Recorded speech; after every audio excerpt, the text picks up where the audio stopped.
Salve, salve, meu querido George! Nossa, hoje estamos Men in Black. Como vai, senhor? Tudo bem? Não só nós, Men in Black, né? Não.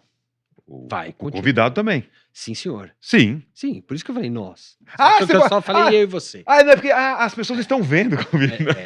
Alguns estão vendo, outros estão ouvindo, Sim. né? Como sempre, nosso podcast disponível no Spotify e nos agregadores de podcasts disponíveis para você. Você mandou um podcast bonito agora. Também no nosso canal do YouTube, na Máquina do Esporte.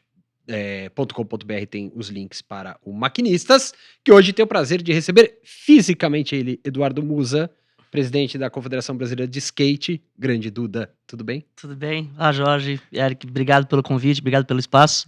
Feliz de estar aqui. Depois, a gente fez durante a pandemia. Durante a pandemia fizemos, conversamos. Sim, fizemos um áudio. Já tinha sido... Já era... Não, era auge da pandemia. Era auge da pandemia, não tínhamos ainda nem Tóquio, né? Não. Eu lembro. Fiz de casa. Fez de casa, não. Eu lembro que a gente fez de casa. Todos nós não estava nesse. E você não estava, é verdade. Foi um que o George não participou. Não, Jorge, não tive esse prazer. Ou desprazer, né? Quem sabe daqui uma hora você tem esse eu respondo. Daqui a uma hora eu respondo. Mas pra você ver, a honra que nós temos de receber hoje um muso. Meu Deus, ele conseguiu. Tio do pavê está aí. Começamos bem. Bem mal, né?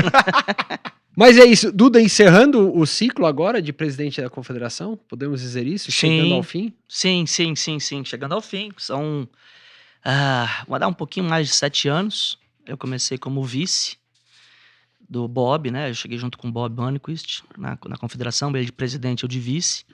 Aí ele ficou um ano e meio, aí por umas questões pessoais dele, eu tentei, fiz um esforço para demover, mas ele me convenceu como presidente, como amigo. Ele me convenceu que era o momento dele sair. Aí eu terminei aquele mandato, fui para a eleição, ganhei a eleição em 2020, aí entreguei a Olimpíada de Tóquio em 2021, essa de Paris 24, e agora acho que a minha contribuição tá feita, tem ainda pequenos ajustes finais para fazer antes da eleição e do próximo presidente, mas eu acho que a minha contribuição foi feita. Agora eu brinco com todo mundo lá que eu só vou ser o palpiteiro de plantão. Depois, palpiteiro de plantão. Basicamente pode ser um jornalista também. A turma do amendoim, a famosa turma do amendoim. Faculdade eu tenho, eu posso agora ficar só depois palpitando. A turma do amendoim é bom. Ô, Duda, agora vem cá, vamos voltar antes. Por que você foi cair na Confederação Brasileira de Skate? A gente se conhece já... Acho que a gente começou a conversar, o quê? 2010, 12? Isso, 10. Acho que ali, época do Neymar no Santos. Isso. Né? Você era o cara que estava iniciando um trabalho de gestão de imagem ali com o Neymar. Por que você foi cair depois no skate? Tenta resumir aí o Duda. Faz o fio.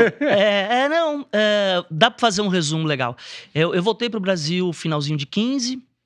Aí, 2016, a ideia... era fazer alguns negócios no esporte, que é o meu background, é o meu métier, onde eu gosto de trabalhar. E num desses negócios era com um patrocinador, com o Bob. Foi ali que me aproximei, conheci ele, e tinha ali X datas de entregas.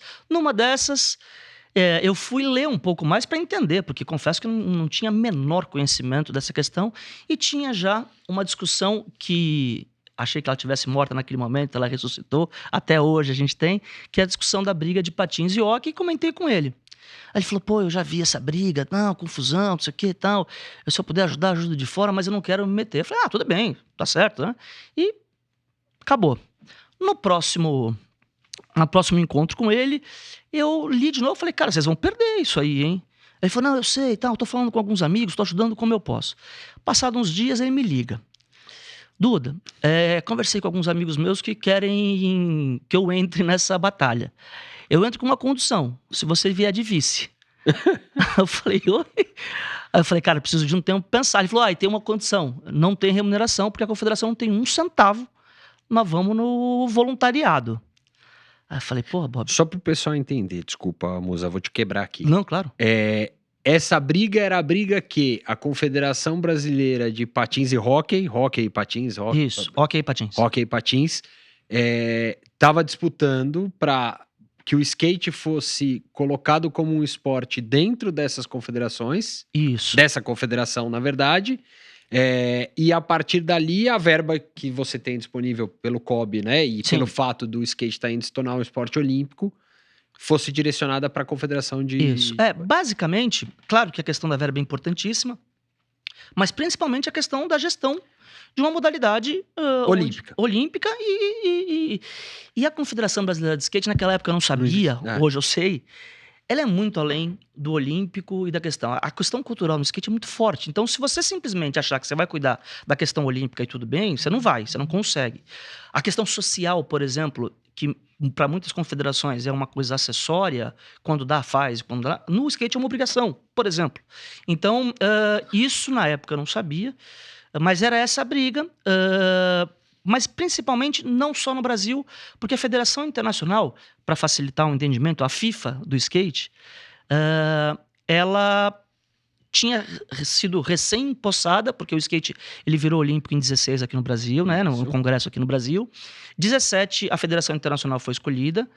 E como o skate, que sempre lutou para não ser organizado, para ser contra a cultura, para ser se há governo, sou contra, foi escolhida essa Federação Internacional por uma associação de que ela tem esporte de rodas, então eu vou pôr o skate ali. E nisso houve um desarranjo mundial dessas questões nacionais, né? E aqui no Brasil, a CBSK está fazendo esse ano 25 anos. Ela é antiga. Então ela tem uma representatividade, tem uma histórica.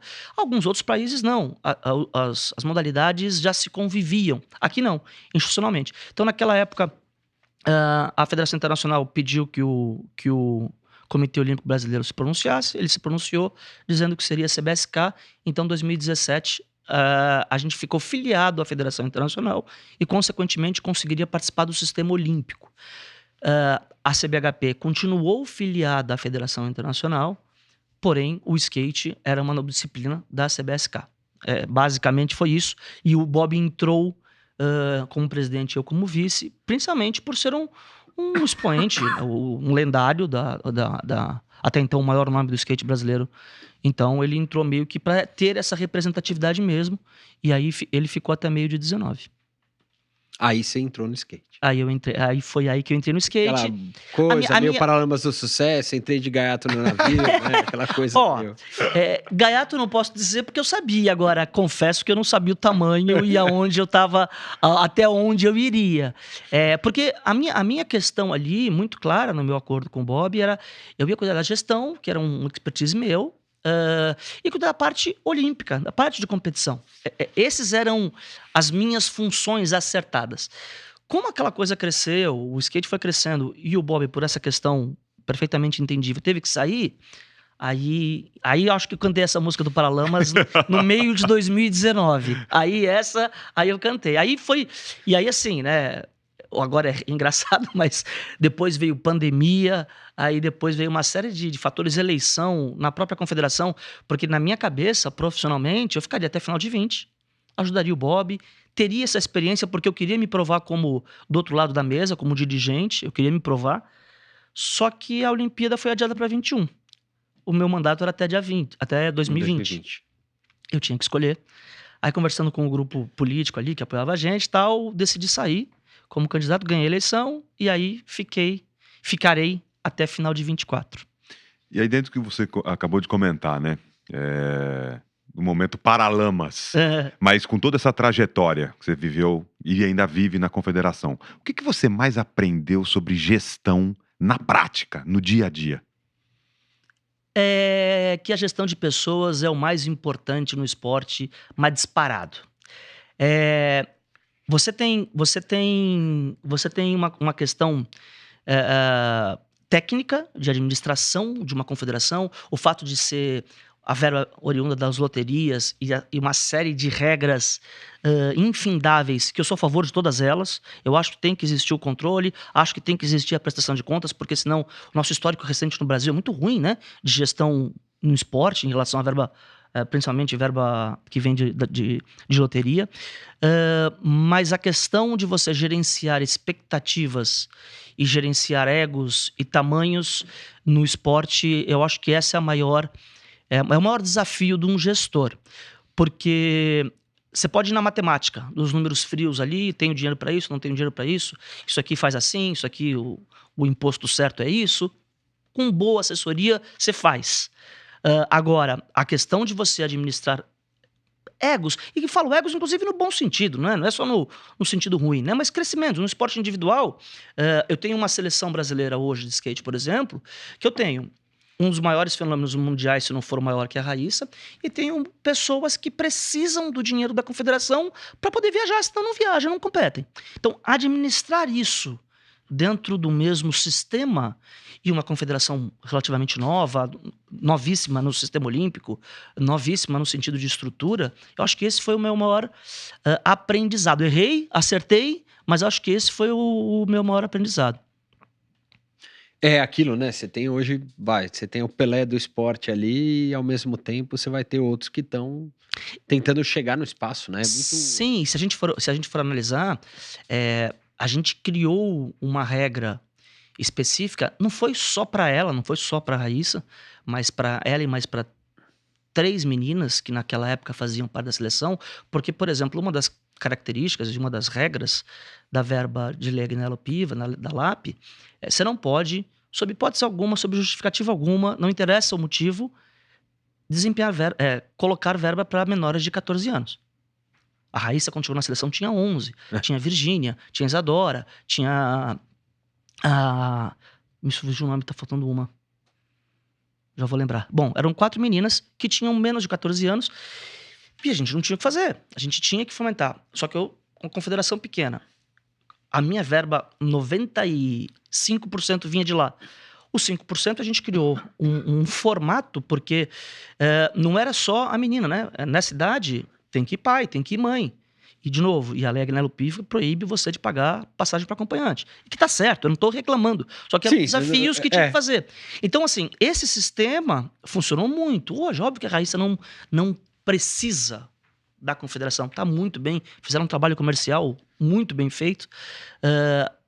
Mas a questão, para a gente fomentar, eu acho que a principal participação da confederação foi nesse sentido de conseguir dar uma base e aí sim, criar base para que apareçam novas Raíssas. É que a Raíssa também é tão fora da curva, né, cara? Tá com 16 anos, a gente fala nela como se fosse uma veterana, né? Sim, mais velha que nós 3 aqui juntos. Exatamente. Né? Maturidade ela tem mais do que nós 3 juntos, eu não tenho dúvida disso. Mas o papel da confederação é muito nesse sentido, de você conseguir fomentar e ter esses desafios. E no skate, acredito que mais 1, 2 ciclos, a gente ainda vai ter esse fenômeno da baixa idade. Depois acho que não. Acho que o caminho normal do skate vai ser aumentar a média de idade, mas próximo ciclo, não tenho dúvida, talvez 32 na Austrália também, tem esse desafio da baixa idade, desafio que eu digo você gerenciar essa questão, porque é impensável você ter um atleta de alto nível com 12, 13 anos, sem pensar em pai, ou mãe, ou irmão, ou acompanhante, porque isso é natural, né? Foi até a polêmica que a Tati Braga levantou aqui no Maquinistas e repercutiu bastante disso, né? Como é que é lidar com isso também? Você acha que... E aí, vou fazer meio que 2 perguntas, uma, né? O skate... E a gente entrevistou o Bob naquele nosso podcast que nunca foi ao ar com o Bob, que era os primeiros maquinistas, pré-pandemia até. O Bob falou muito, e a gente falou com o Kelvin também, né? O Hoffler. Eles falaram muito da questão da cultura do skate de ser uma cultura quase que uma contracultura, né? É anarquista quase, né? O skate tem esse perfil anarquista. Sim.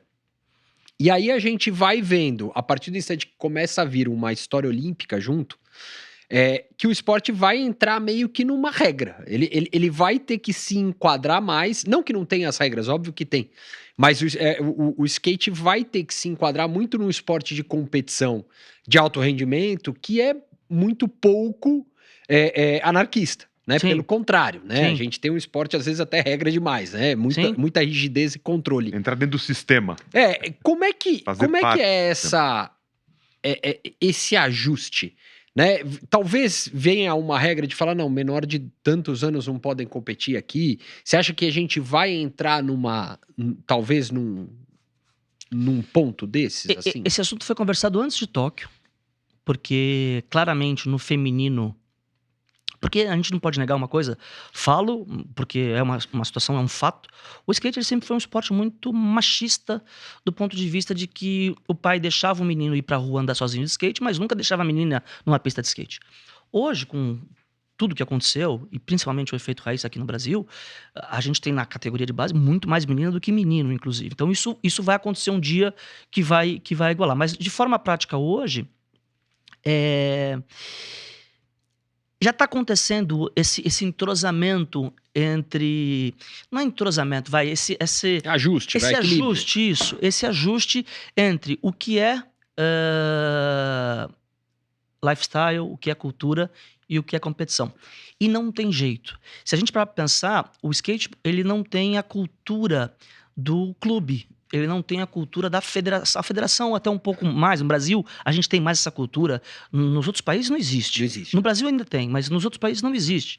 O skate era um pessoal, um grupo unido ali que tocava o skate de cada país. Essa era a verdade.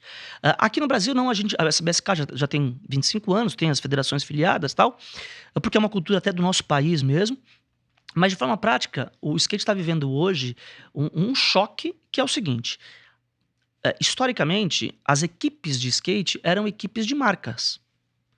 Sejam marcas de roupa, marcas de tênis, marcas de energéticos. Então, se fosse gerente de marketing da marca X, escolhi o Jorge, escolhi o Eric pro meu time, mas era uma escolha minha que tem a ver com comunicação. Com o que eu quero fazer. Com aquilo que eu quero comunicar.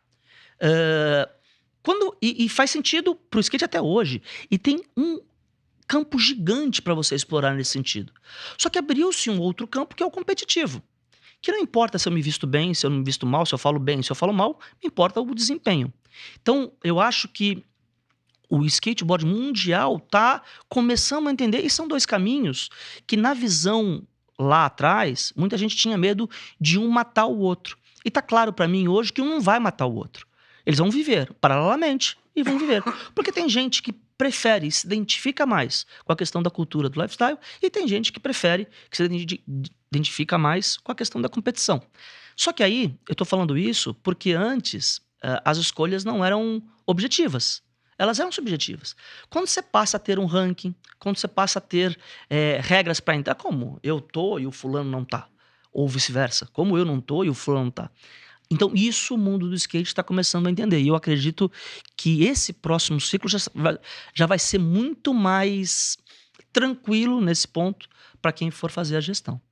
E quando você vê essa mudança acontecendo, na questão, por exemplo, de patrocínios, de investimento, você começa a observar que o skatista ele está mudando a maneira como ele vê todo esse sistema que gira em torno das outras modalidades, e até saindo um pouco dessa questão da contracultura. Como é que você vê esse movimento? Eu acho que a questão é geração. Eu acho que a geração nova, sim, já... Geração nova é aqueles que estão em 3 anos de idade. no skate é isso, né? Sub-6, né? Quem está chegando agora nesse sistema olímpico já chega com uma cabeça um pouco mais voltada para o competitivo. Porque uma visão de business, de negócio, de patrocínio. Eu acho que de competição, mais do que... Eu acho que entende que se dará bem por resultado em competição. Então, talvez trate um pouco mais da sua carreira como business. Mas, ao mesmo tempo, a gente não pode esquecer, por exemplo, tem um skatista brasileiro, que é no momento do street, o mais reconhecido no mundo inteiro, que é o Thiago Lemos, que ele quer distância dessa questão competitiva. Tem vários excelentes contratos que vive do lifestyle do skate. Ele, não que ele abriu essa porta, não abriu essa porta, mas hoje ele é um expoente que fica claro que dá para se viver disso longe da questão competitiva. Mas eu te digo que eu acho que é uma questão de geração. Eu acho que as próximas gerações, acho que o skate competitivo, sim, vai ter um espaço maior. Não acho que morre, muito pelo contrário. A cultura, a questão do lifestyle é muito forte ainda no skate. E acho que vai continuar. Porque a sensação que dá, até usando o Thiago como exemplo, né? Você pode viver sem a Olimpíada. Sim. Mas furar a bolha vai vir mais da Olimpíada. Não tenho dúvida, né? Não tenho dúvida. Se a gente fosse falar, vamos falar antes de Tóquio, né? Os leigos, ou aqueles que não estão na bolha do skate, falavam em Bob Burnquist, falavam em Sandro Dias. É isso. mais um ou outro. Mas assim, era isso, né? O Bob e o Sandro, que foram aqueles que realmente conseguiram sair da... Acho que até por conta de Red Bull, que era patrocinadora de ambos, se eu não me engano. Não, Talvez. do o Sandro. Bob, do do Sandro, do Bob não. Mas eu acho que por conta de eventos na Globo domingo de manhã... Exato. Que iam furando a mega rampa que o Bob criou, enfim, Isso. umas coisas mais O Sandro da fez loucura alguns da eventos cabeça também, dele. Então, e essa era a visão. Hoje, por conta de Olimpíada, por conta da transmissão de etapas mundial, as pessoas conhecem. Claro que Raíssa, né, ela tem a visibilidade. Mas o fato, por exemplo, de um Japinha, eu até conversando com ele, ele falou, pô, do outro dia eu fui pôr um posto de gasolina, o cara me reconheceu. E para eles, isso não era comum. Isso é surreal, né? Não era comum. É surreal. Eles não estavam dentro, né? Para eles estavam ali felizes da vida dentro da comunidade de skate. Então, isso vai acontecer sim.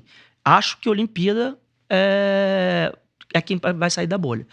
Essas outras pessoas vivem dentro da bolha e vivem felizes da vida. Então, acho que tem espaço para todo mundo. No meio disso, para chegar nisso, vocês compraram também muita briga, né? Sim, mais do que deveria. Não deu pra escolher as batalhas. Então, eu tenho feito as análises, né, cara, pensando nesses 7 anos e tal. E aí, porra, Duda, você brigou doidado, meu, pra que isso? Aí eu começo a ver que as brigas que a gente teve, e obviamente eu como presidente tinha que liderar ou capitanear, grande parte foi por sobrevivência, né? E aí, quando você tá brigando por sobrevivência, você não tem muito o que escolher, né? É quem vem pela frente do jeito que vem. Eu brinco bastante, tenho brincado bastante com o meu vice, que o meu sonho seria ser presidente na próxima gestão. Porque tá a confederação hoje estruturada, todos os departamentos montados, os órgãos internos de controle montados, STJD, Conselho de Ética, Ouvidoria, a estrutura até física. A gente tem 2 centros de treinamentos com parceria com o Santos e com o Curitiba.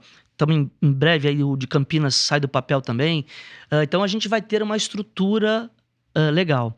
Mas a questão política, talvez outra coisa, voltando a uma pergunta anterior sua do que eu aprendi, é que a política não é para amador.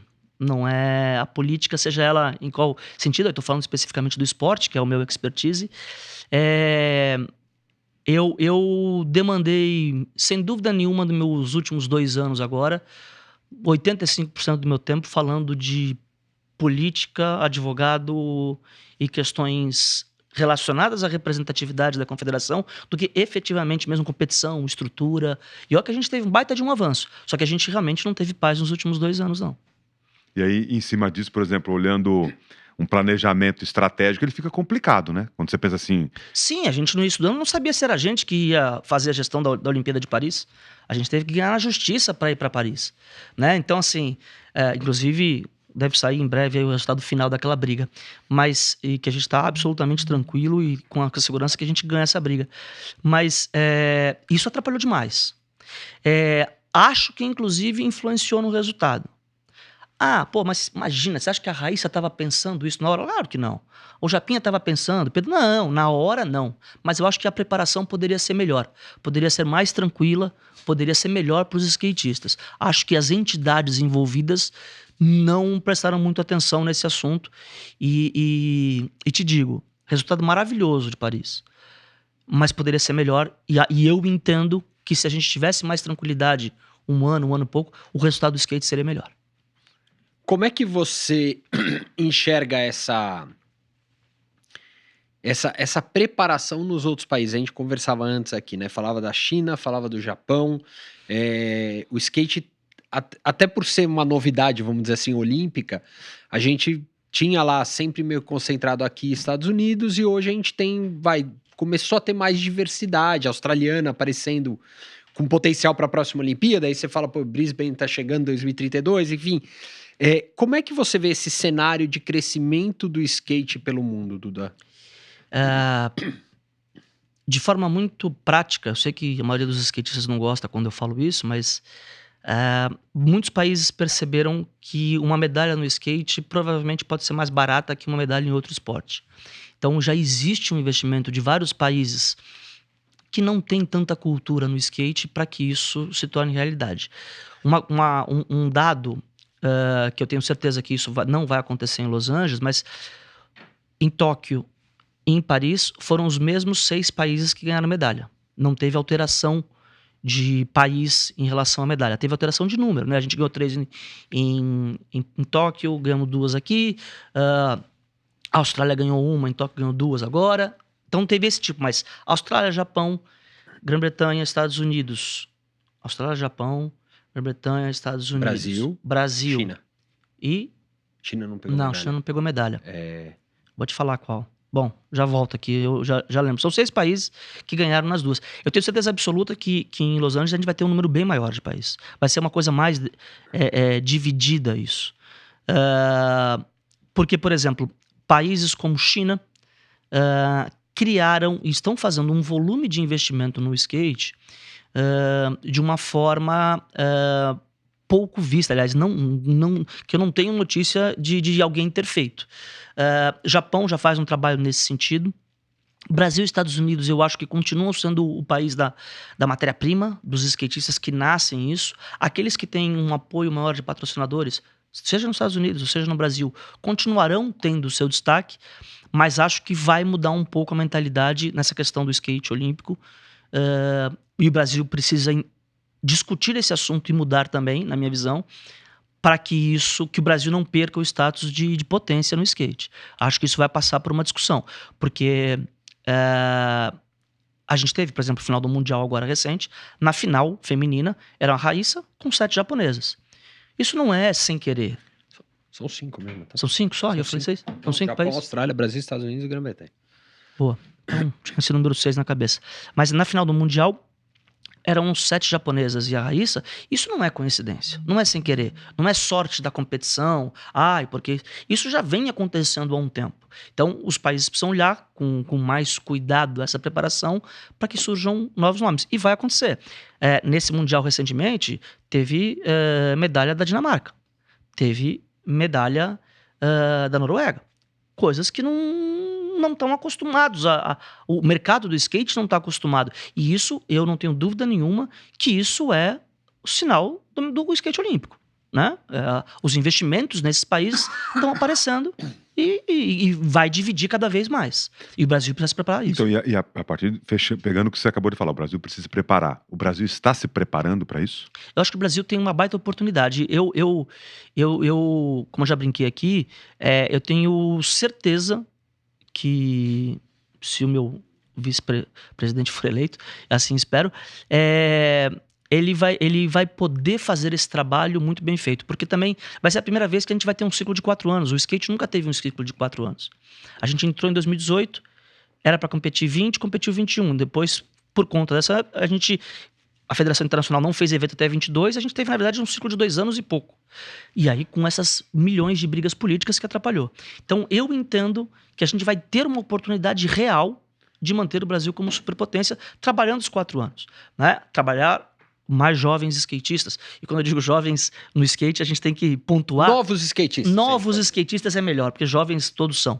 Mas novos skatistas para que a gente aumente o nosso volume de pessoas brigando lá em cima. A gente já tem no parque, por exemplo, eu dei o exemplo do Japão no street feminino, mas no parque masculino a gente é a maior potência em relação à quantidade de skatistas que podem ganhar um evento. A gente chega sempre com 5, 6 que podem ganhar o evento. Claro, a gente tem os nomes, tem Pedro Barros, que é o histórico, que é o maior de todos os tempos e tal, mas hoje o Japinha é medalhista olímpico, o Luigi, né? O próprio Luizinho, que nem na Olimpíada foi, mas o Luizinho é um nome gigante. Então a gente tem o Kalani, que foi finalista agora do Mundial, até brinquei com o pai dele, ele provou pra gente que o futuro já chegou. O Kalani é o futuro. Não, o Kalani foi finalista do Mundial, foi 8º lugar, mas ele passou em primeiro, inclusive, pra final. O Kalani, por exemplo, hoje ele entra em qualquer evento pronto para ganhar. Então, a gente já tem uma base muito boa, agora a gente precisa só colocar em prática essa questão que eu acho que é um pouco mais cultural. A gente tem que vencer essa nossa barreira cultural de colocar o skate numa questão mais competitiva. Competitivo é o quê? É falar assim, tem que treinar, tem que ter hora de dedicação, tem que ter fisioterapia, fisiologia, preparação física. Eu estava comentando com vocês e é uma coisa que, assim, até quando a gente chegou na Confederação 2017, raríssimos os skatistas que tinham um trabalho, por exemplo, de preparação física / de fisioterapeuta, de recuperação. Porque a cultura era assim, né? E continua sendo. Cara que anda quebrado, né? A gente viu agora o documentário do Bob, ele ganhou uma competição com o nariz que parecia um S. Né? E era assim, sempre foi assim. Mas agora, quando você pega e vê, por exemplo, o Japão, a gente vai, só para vocês terem uma noção, a gente vai com 8, 9 profissionais por evento para atender 20 e poucos atletas. O Japão vai com 18. Quase um para profissionais. E isso não é capricho, isso é trabalho, isso é investimento. Então, eu acho que isso que a gente vai ter que olhar aqui internamente e principalmente, não só nas competições, mas no dia a dia. E já acontece isso. Hoje, a grande parte desse time que está no Olímpico já cuida muito mais do corpo do que cuidava, mas não tenho dúvida. Só que existem outras coisas, alimentação, existe preparo físico, existe a questão psicológica. Né? A questão psicológica é importantíssima. A gente tentou ajudar o máximo possível, porque, na verdade, essa Olimpíada de Paris foi a primeira Olimpíada para todo mundo do skate, até quem disputou Tóquio, com público. Que é uma coisa completamente diferente. Eles estão super acostumados aqui no José do Ibirapuera, no Super Crown, porque é uma plateia de skate. Sim, é o público que está acostumado no momento de gritar, de aplaudir. É como você ir para um jogo de tênis sem a galera do tênis. E até brinquei assim com eles, mas aconteceu. Na Olimpíada, é o cara que quer ir ver e vai torcer pro Brasil. Então juiz ladrão, e xinga os outros, e quer ganhar o Brasil. Achei um absurdo quem fez isso durante o... Não, e virou até uma polêmica. Não posso falar nada, não. Vira uma polêmica, porque os skatistas não estão acostumados. Mas independente de entrar na polêmica em si, a gente se preocupou com essa questão, porque efetivamente seria a primeira Olimpíada. Foi pra Raíssa. A Raíssa admitiu depois que deu uma bambeada ali no começo, porque quem teve lá viu, o Eric teve lá viu, na hora que ela entrou na pista foi uma loucura. Foi uma loucura. Explodiu.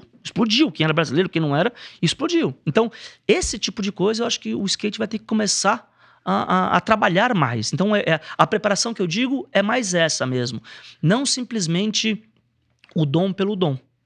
Que temos muito skatista bom. Temos. Agora, para competição, para estar bem naquele dia, aí eu acho que ainda falta um pouco, mas a gente tem absoluta condição de continuar como superpotência. Na sua visão, o volume de investimentos até Los Angeles, ele é suficiente para a gente caminhar nessa direção?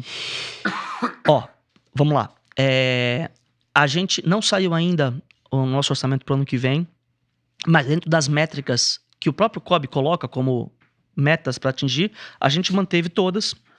Acredito eu, inclusive, que a gente deve aumentar um pouco do que a gente tem hoje. Da verba Lei Agnello Piva separada pelo COB. Eu tenho trabalhado fortemente, e é um desejo meu, que até o final do meu mandato, eu anuncio um patrocínio de longo prazo.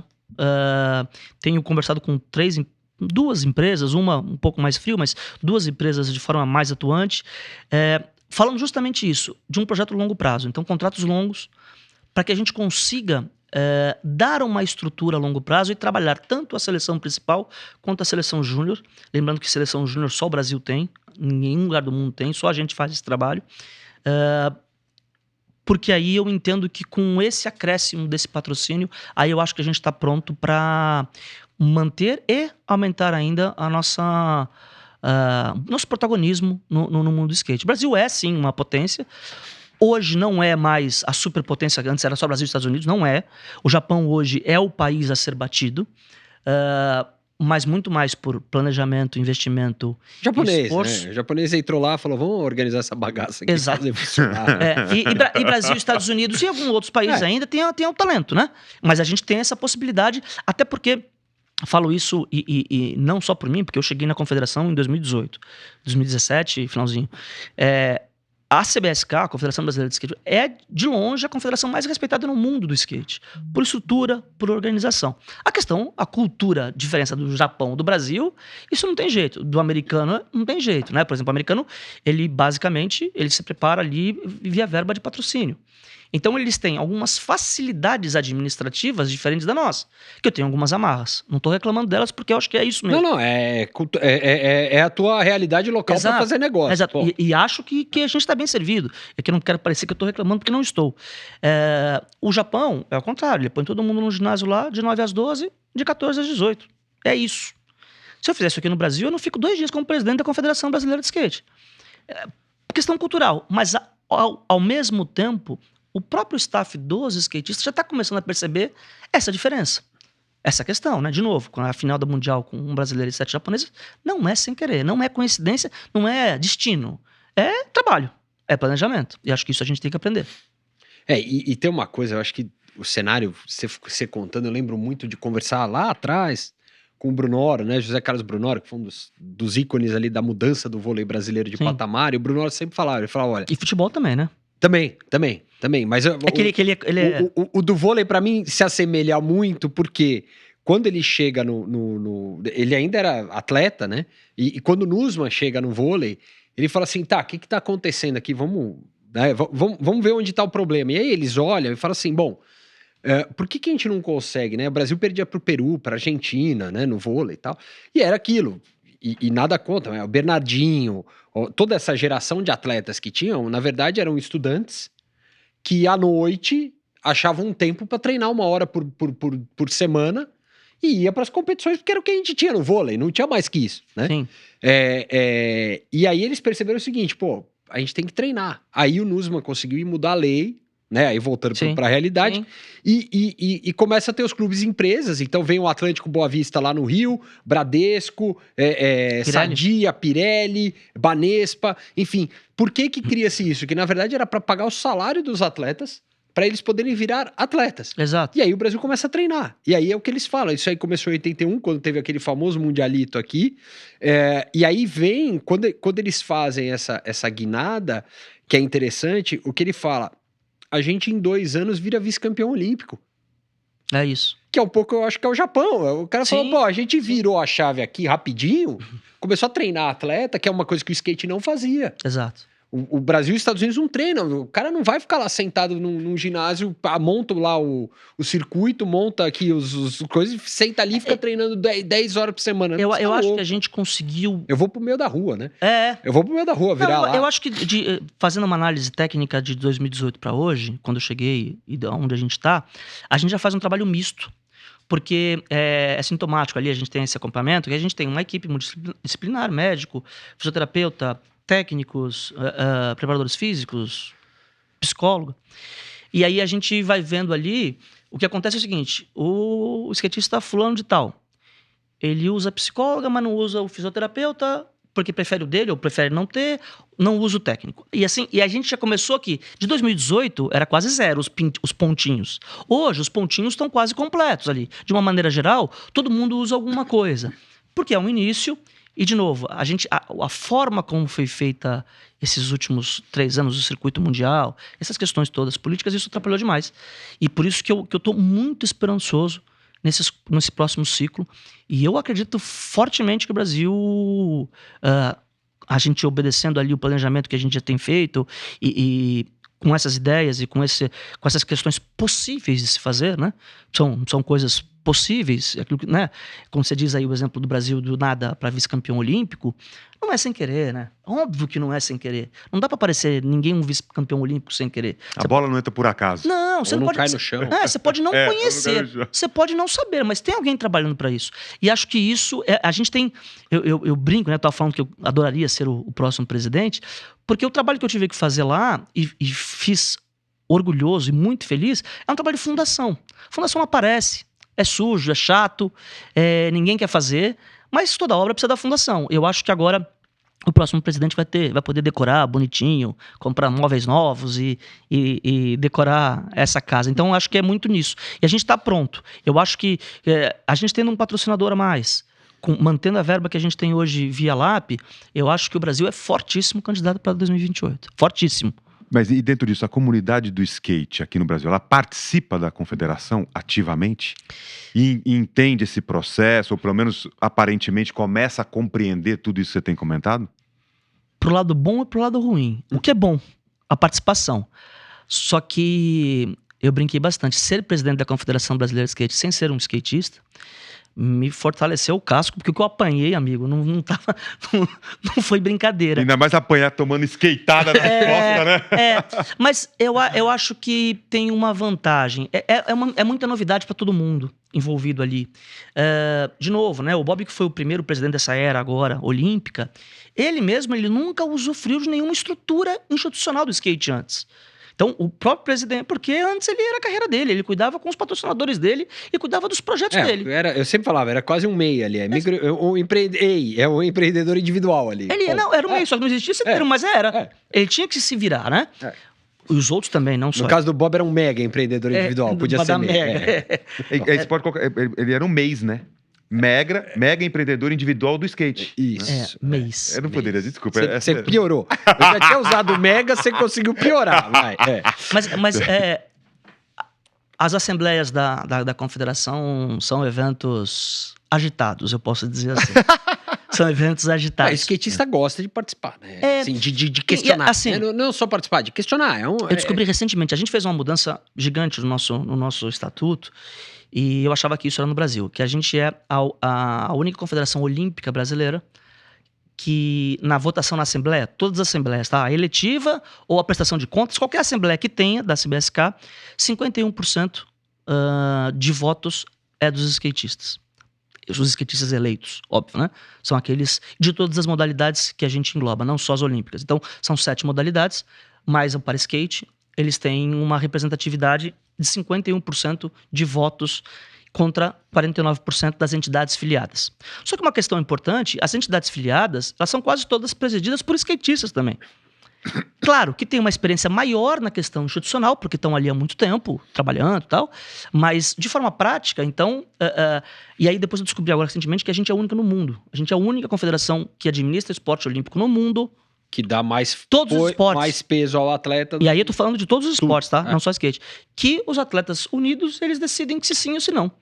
Se querem aprovar minha conta ou não, se querem que o candidato seja eleito ou não. Eles têm esse poder.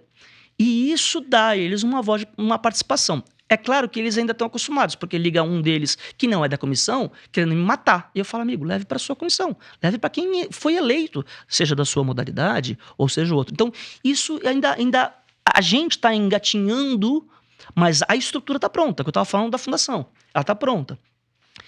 Os skatistas participam muito, a gente tem muito trabalho com eles, mas eu prefiro assim do que o tapinha nas costas e você não saber o que está acontecendo. Então, acho que a vantagem do skatista é essa, é tudo muito olho no olho e não gostei, é muito ruim, ou gostei, tá bom. Então, acho que isso, mas a participação da comunidade é muito grande. Duda, o que vai ser de você agora? Além de só palpiteiro do... palpiteiro da confederação eu vou ser. Palpiteiro da confederação, tudo bem. Falei... Teu vice, coitado, tomou umas cadeiradas minhas. Não, calma, não pense em outra coisa. Eu fui pra Paris, o voo tava junto o vice da confederação, coitado, eu baixei aqui, o cara é grande, meu. O cara é grande, isso que eu ia falar. Ele tomou uma cadeirada no joelho, eu pedi desculpa, esqueci de avisar que eu ia baixar. Eu brinco com ele, eu falei, dia 2 de janeiro eu já vou soltar um post. Nossa, confederação, é isso que você tá entregando esse ano já? Dia 2 de janeiro eu já vou... Já vai conectar. A minha ideia é voltar para o mercado de marketing esportivo, da onde eu vim, né? Tem ainda alguma outra possibilidade de ficar na parte de gestão de entidade, tem uma conversa rolando aí, mas ainda é muito, muito cedo, porque também as entidades ainda estão em época de eleição e etc. Mas eu do esporte eu não vou sair, é o que eu sei fazer, o que eu gosto de fazer, essa parte de gestão, eu queria me provar e acho que foi um excelente teste. O skate, coincidentemente, lá atrás, quando eu estava contando a história do Bob, eu tinha esse prazer, vou para a Olimpíada, levar uma delegação, e isso foi muito maior daquilo que eu imaginava lá em 2017, tudo que a visibilidade que o skate teve e trouxe. Eu até brinquei com os amigos meus, os caras falaram, até ruim, isso aqui, tem sorte. Eu falei, cara, pode ser. Mas eu tenho muita sorte, minha carreira foi recheada de sorte. Então, na pior das hipóteses, quem me contratar vai levar minha sorte. Se eu sou competente ou não sei, mas vai levar minha sorte. Tá bom. Mas a minha ideia é voltar para o mercado, inicialmente é voltar para o mercado de marketing esportivo e fazer negócios no esporte, que é isso que eu tenho conversado, com alguns amigos aí antigos tentando entender. Para quem pegou o Neymar de começo de carreira, como é que você vê esse cenário de gestão de carreira de atleta no Brasil e enfim, até a evolução dele nesse tempo? Eu acho assim, é uma equação muito difícil a questão da confiança versus do profissional. Por quê? Eu entendo que, obviamente, quando você lida com uma pessoa, né? Você não está lidando com uma empresa, né? Que sexta-feira você desliga o teu celular, volta segunda. A pessoa é 24 horas. Ainda mais atleta que tem exposição, né? Esses que precisam de gestão de carreira tem muita exposição. Final de semana são ativos nas suas atividades e pro bem e pro mal. Ganham e perdem, e tem reações boas e tem reações ruins. Então, existe o lado da confiança, mas o que me chama atenção, às vezes, é a falta de profissionalismo. Porque, Eric, sinceramente, falo com quem viveu de dentro um vulcão ali, no sentido de exposição, de tudo muito, né? Tudo muito ali. A questão principal é que o staff ele só vai ser testado quando dá errado. Porque esses caras, de forma geral, eu não estou falando especificamente do Neymar, mas de forma geral, esses caras são muito bons, dão muito resultados e são acostumados a ganhar. De novo, né? Quem precisa de gestão de carreira, ganha, entrega, né?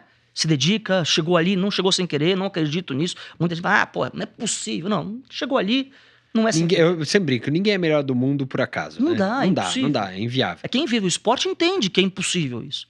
Né? Então, muitas vezes, quando criticam um atleta, imagina, quarto da Olimpíada.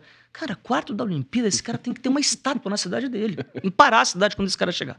Bom, mas acho que a questão dessa questão de gestão de carreiras, hoje é uma coisa mais divulgada, tem mais gente fazendo, mais gente boa e mais gente, na minha opinião, nem tanto. Justamente por isso, porque você vai ser testado num momento de crise. Porque, de forma prática, um grande nome, quando tá dando tudo certo, você gerencia. Quando tem a crise... É mais dizer sim ou não do que qualquer outra coisa. Nos assim, grandes né? nomes, no voo de cruzeiro ali, Cruzeiro. céu de brigadeiro. Céu de brigadeiro, isso. Você vai toreando. Agora, quando acontece o problema, é que aí você é colocado à prova nas suas decisões, nas suas orientações e como ele vai reagir. E aí é o momento de testar o cara da confiança. Porque o cara da confiança pode ser um tio, um amigo, sobrinho, ou até empresário mesmo, mas que não tem a experiência do dia a dia.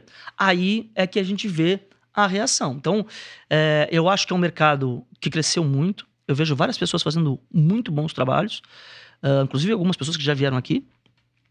Mas eu vejo também aquela questão do, putz, isso aí até eu fazia. Com fulano, até eu fazia.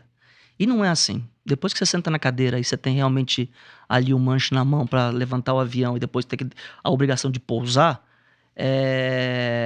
quem senta na cadeira sabe que não é simples assim. Porque, primeiro, ser humano, né? Ser humano. E aí você tá planejando, fazendo tudo, acontece alguma coisa com o namorado ou com a namorada. Acontece alguma coisa com um amigo próximo. Acontece alguma coisa com o pai ou com a mãe.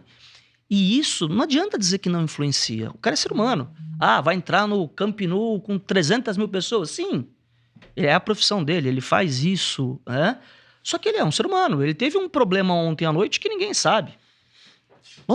Então, esse tipo de administração é muito sintonia fina, assim, sabe? É muito no... E isso eu acho que ainda... talvez precisasse ter mais cursos, porque não existe, né? Não existe nem... Eu procurei... Acho que o Fábio Melo montou um agora para falar um pouquinho. Mas é um curso onde a pessoa compra individualmente, não senta, não discute, né? Eu até vi isso. E é um bom nome, porque viveu isso dos dois lados. Dos dois lados. Não. Já foi atleta e tal. Não, sem dúvida. Mas acho que o assunto falta ser mais discutido, porque de forma prática... Vou dar um exemplo, eu brinco muito. Tem muito advogado fazendo isso. Eu desconfio. Não da condição técnica do cara. Mas se o advogado vai começar a discutir questões de imagem, tem um problema. Temos um problema. Porque esse cara, normalmente, não é 100% tem um bom advogado fazendo isso. O ideal seria um cara de marketing junto com um cara de advogado. Porque é para um cuidar da imagem e o outro cuidar das questões legais. Então, essas questões, eu acho que o mercado vai se ajeitando. Mas acho que também é tudo muito novo, né? Porque se a gente parar pra pensar, esse mercado em si tem quanto? 10, 15 anos? Mercado mesmo, com agências especializadas. Como mercado, eu diria 5. Então. Como mercado, você fala, eu quero trabalhar bem mais nisso. novo, né? Bem mais novo. Até os atletas olímpicos, né? Que antes não tinham que, na verdade, estão começando... E agora Mas agora pelo que vem depois do Rio, desde o Rio, vamos dizer, que já tinha ali a Ama com a Menga, tinha a Dani Schneider, tinha um outro tal, e agora... Sim. Né? E elas mesmas, né? 2 nomes que você citou Sim, grandes sim. do mercado, mas assim, que também ampliaram. Saíram dos seus nichos, né? Que estavam Exatamente. sempre nos seus nichos Sim, ali, sim, né? sim, sim. E saíram. E é isso mesmo, É, tem que sair mesmo. Porque também não tinha demanda. Se a gente for pensar, Sim. gerenciar contrato, Sim.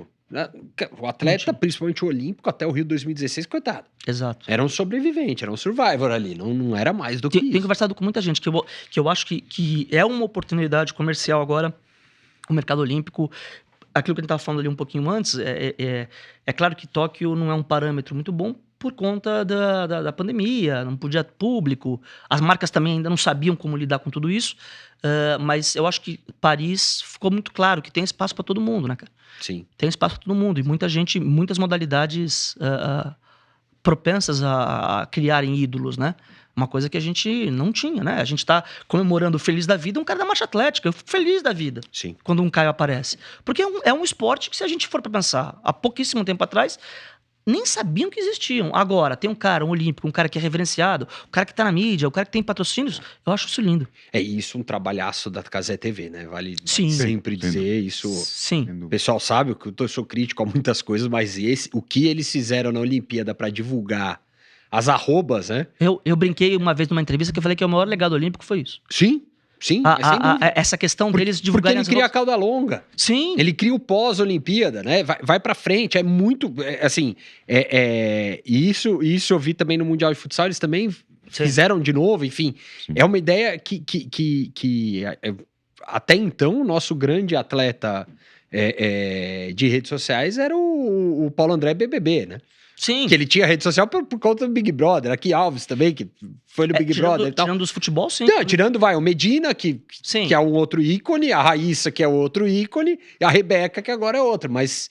Mas a Raíssa, a gente não pode esquecer que o salto dela foi em Tóquio, né? Foi Tóquio, não. Ela chegou com 600, 3 dias depois ela tava com 6 milhões. Isso, mas que veio pela 600 performance mil. esportiva Sim, pura e simplesmente, né? sim. E de um negócio que também, assim como o Medina, furou qualquer bolha. Exato, É outro bicho, né? Sim. Mas esses outros, o Caio na marcha atlética, enfim, vários atletas que têm muito a agradecer a esse esforço que foi feito, que foi muito legal, e foi uma coisa que surgiu durante a Olimpíada, hein? Sim. Foi meio sem querer, e veio essa ideia, e deu super certo, engajou pra caramba. Como qualquer coisa de eles rede social, criaram- não se planeja, Exato. acontece. Eles criaram um negócio para essas pessoas. Sim. Esse é o legado, né? Então, Sim. assim, as pessoas que saíram de 30 mil para, sei lá, 3 milhões, teve alguns casos desses, elas têm um negócio hoje na mão Não, sim, para administrar. passou a ter imagem. um ativo. Sim, Passou a ter um ativo. perfeito. E aí falta A gestão. a gestão. Exato. Acho que é aí que tá o desafio. Tá vindo uma oportunidade. Aí que tá o desafio. É porque dizer se esse contrato é bom ou ruim, a gente senta aqui, pede uma cervejinha, uma batatinha, a gente decide aqui se o contrato é bom ou ruim. Agora, se a pessoa que eu tô representando tem a ver com aquilo, qual o problema que eu vou ter? Eu conheço a minha cria, né? Eu conheço quem tá lá comigo no dia a dia. O que eu tô prometendo ali, eu vou entregar? Então, essas questões que eu acho que aí é mais no momento de crise mesmo, Eric. E olhando essa questão de furar a bolha, entre outros pontos, a gente estava falando agora de planejamento, investimento. É possível falar em massificar o skate, sempre partindo daquela premissa da quantidade, nós continuarmos a extrair qualidade? É possível falar a partir dessas especificidades que tem no skate no Brasil? Arrisco a dizer aqui, sem pensar muito, que é o esporte mais fácil para se fazer isso. Porque ele é um esporte barato do ponto de vista de iniciação e proliferação no sentido. Você tem um skate hoje que de boa qualidade, tem mais baratos, mas de boa qualidade, que eu digo, para aguentar uma aula ali, uns R$300, você precisa de um professor e uma pista pública que hoje, até depois, principalmente depois, já tinha antes, mas principalmente depois do boom de Tóquio, a grande parte das cidades tem isso. E isso faz parte, inclusive, do nosso planejamento. Aquilo que eu estava falando sobre 32, você tem uma condição hoje de você massificar muito por aulas públicas, por exemplo, de skate. De iniciação e de criar um mercado mesmo. Talvez eu não estou só preocupado em criar novas raíças. Até de novo, porque raíça é um raio, né? Acabei... É muito fora da curva. Mas eu consigo, sim, massificar o skate, incluir, por exemplo, um projeto que a gente tem de incluir em escolas. Né, você tem aula de handebol, você tem aula de vôlei, você tem aula de basquete, entendo perfeitamente os motivos, mas é possível que na mesma quadra, em determinado horário, tenha uma aula de skate. Para iniciação. Não quero que ninguém saia dali com volta para ganhar medalha de ouro em Olimpíada. Mas a iniciação pode ser feita na escola. E esse projeto que a gente tem, que a gente está negociando aí com umas marcas, faz isso, inclusive. Né? A gente propõe uma massificação em grandes capitais, em grandes cidades do país. Muito bem, George. Tô olhando Sim. aqui meu cronômetro, 55 minutos. Poxa. Você se livrou na Daquela primeira vez. que a gente fez. Mas Momento... A cara dele, momento. Oh, mas pra você, depois de a quantidade de skateada que ele tomou nas costas, o cara criou uma cara. Você acha que essa perguntinha... Cara, eu lembro de já ter perguntado em off pra ele, e obviamente aqui eu não vou poder nunca dizer isso, mas eu perguntei como é que foi a história da negociação que nunca aconteceu do Florentino Pérez com o Neymar. Perguntei pra ele no almoço uma vez sobre isso. Então, esse cara já teve que viver lá, o Florentino Pérez querendo conversar com o Neymar então, momento, George, pra você. Na sua vida pessoal, qual momento foi mais marcante quando você foi o senhor do seu silêncio e o escravo das suas palavras? Foi longe, hein? Nossa, eu tô aqui, tô torto aqui. Mais marcante ou mais... Aí, marcante, importante, significativo, que você tenha... São 2 momentos, né? Um que você foi o senhor do seu silêncio Sim. e o outro que você foi o escravo de suas palavras. Escravo das minhas palavras. Marcante no sentido de que, como eu falo muito, e eu aprendi desde pequeno com o Zezão e Dona Virgínia, você não precisa prometer nada pra ninguém, mas prometer cumpre. Se prometer a vida. Você não tá devendo nada pra ninguém, então você não prometa, mas se prometeu, se falou, cumpre. E, em tudo aquilo que a gente estava falando aqui, de questão de mundo político, de esporte, questão de relacionamento com o atleta, isso me marcou muito o famoso, putz, mas eu falei isso para aquela pessoa, não posso fazer isso. Então, me vi em várias situações como presidente de confederação, escravo das minhas palavras, em alguns momentos pro lado bom, em outros momentos pro lado ruim, mas acho que escravo das minhas palavras. E o momento que você foi o senhor do seu silêncio? Eu aprendi no final agora que o silêncio é ouro, às vezes. Eu aprendi no final do meu... O meu mandato, ele é eu acho que assim, grande parte do meu mandato é marcado por escravo das palavras. E o finalzinho, o senhor do silêncio me ajudou a seguir em frente e falar, entenda, aceita e vamos embora. Caraca, eu nunca imaginei. Eu preciso chegar nesse nível Foi profundo, né? Preciso virar presidente de confederação? Não, eu tô fora. Muito obrigado. Marca um outro almoço com... Vantagens e desvantagens. A desvantagem é que seu celular vira público e é 24 horas por dia. Ah, não, isso aí já... Você é jornalista, já começa a ser assim também, não tem muito... Mas ninguém Não, reclama pior. porque o teu filho deu uma volta X e deveria ganhar da volta Y. Ah, não, isso aí eu sou subdiretor de futebol menor. Domingo às 9 da noite. Eu sei. Isso aí não tem como. Ainda mais agora com o WhatsApp, hein? Exatamente. Não tem como. Bom, Sim. que aula, hein? Mais uma, né? Mais uma. Falamos de gestão, falamos de futuro, falamos de passado, falamos de... Nossa, isso é tanta coisa aqui. Eduardo Musa, foi um prazer, hein? Obrigado, Eric. Obrigado, Jorge. Não é à toa que ele é um muso. Lá É um muso, né? Ele veio e não conseguiu. Não Não resiste, é mais forte que ele. Não, mas se vier o muso, aí ele vai ver o tamanho do muso. Traz o outro Musa, né? Traz o Luiz Fernando Musa. Aí sim, aí é outro nível de muso. Aí é outro... Aí eu quero ver. Bom, faremos um repeteco então depois com as novas frentes, tá? Obrigado. Vamos ver aí o que vai acontecer. Tô esperançoso, tô feliz. Acho que eu vivo um bom momento profissional, o skate vive um bom momento. Terminar o meu mandato com esse resultado maravilhoso agora no Mundial, com várias medalhas, vários resultados bons nas Olímpicas e nas não Olímpicas. Eu tô muito esperançoso e obrigado pelo espaço pra gente falar de skate, da minha carreira. Muito obrigado, Eric e Jorge. Imagina, obrigado mesmo. Prazerzão. Legal. Semana que vem tem mais, George, aqui no Maquinistas, diariamente, maquinadoesporte.com.br. As redes sociais é o Máquina Esporte. Até semana que vem. Até semana que vem. Tchau.